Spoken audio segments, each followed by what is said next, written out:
haleluya. Ibyaje guhinduka arabihindura, haleluya. Iyi gitondo araje umwami, araje. Sinzi ibibazo ufise, sinzi nyene bimeze, ariko hari inkuru nziza. Umwami ahindura amateka uko yari ejo no munsi ni kare, ari hano kandi kukugira neza, haleluya. Turabona mu kijyo muzina ry'umwami wacu Yesu Kristo, haleluya. Mwaka mwiza, mwaka mwiza, mwaka mwiza, mwaka w'inkomezi, ugakiza kacu Imana iduha, haleluya. Mwaka mwiza, umigambi n'imigabo yawe, ushobora kuvisa imigambi y'ingene ubuzima bwogenda. Umwaka mwiza, haleluya. Ushobora kuvisa imigambi iyo kugenda ugororokeye umwami wacu. Umwaka mwiza, haleluya. N'indirimbo igiye kudutera intege mu gatondo keza, ayuko mu migambi dupanga Imana yoyo iba bibonye kera. Ikimpumuriza n'icuko uhoraho abikora, uhoraho abikomeza, ari we nyene abikora, haleluya. Kimpumuriza kandi niki ngo bisanzwe uhoraho ari ku ruhande rwacu, icyo turwanya n'igiki. Araje guhindura muri uwo mwaka mwiza, uvyitege azobikora. Kimwe kihari, kimwe nakubwira muri aka gatondo keza, igihe uzokishikamwo ntuzohagarika umutima. Igihe wabonye mu migambi yawe habaye ibitasa n'ibyo wapanze, uzohaga amaso umwami, hanyuma zo guhindura amateka kandi uzobirabisha amaso. Kuko iwe ingene bimeze, hari igihe areka ibyo udashaka bikaza kugira kuvugutire, akugirire neza kugira ngo ivyinshi biri imbere nubishikamwo ntugire guhungabana.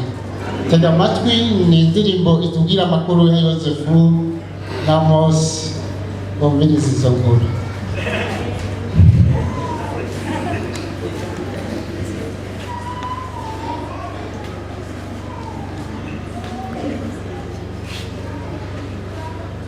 Niba abantu bategekanya, Imana irabarusha.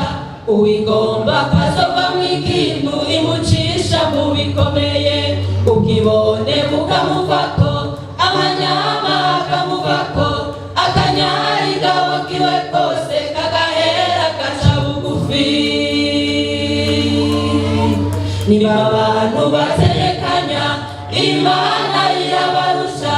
Uwigomba kazova mw'ikintu imucisha mu bikomeye. Ukibone bukamuvako, amanyama akamuvako, akanyarigaho kiwe kose kagahera gaca bugufi.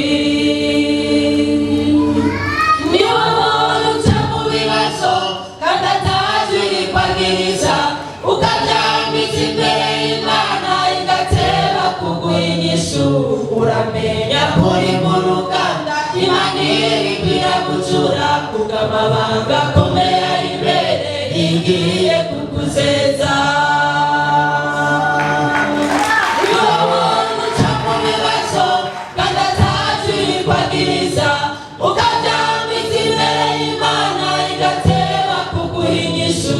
Uramenya kuri mu ruganda Imana iribwira gucura, kugamabanga akomeye ari imbere igiye kuguseza. Yosefu yategerezwa gucishwa mu bikomeye kugira yitegure gutwara igihugu ca Egiputa. Iyakaguma i Kanani iruhande ya se Yakobo, yari guhava n'igisinde kandi vyasaba kwaba umuhizi. Yosefu yategerezwa gucishwa mu bikomeye kugira yitegure gutwara igihugu ca Egiputa. Iyakaguma i Kanani iruhande ya se Yakobo, yari guhava n'igisinde kandi vyasaba kwaba umuhizi.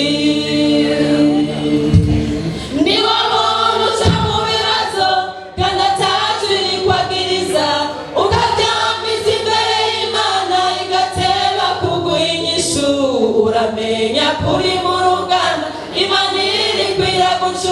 kubw'amabanga akomeye ari imbere igiye kukuzeza.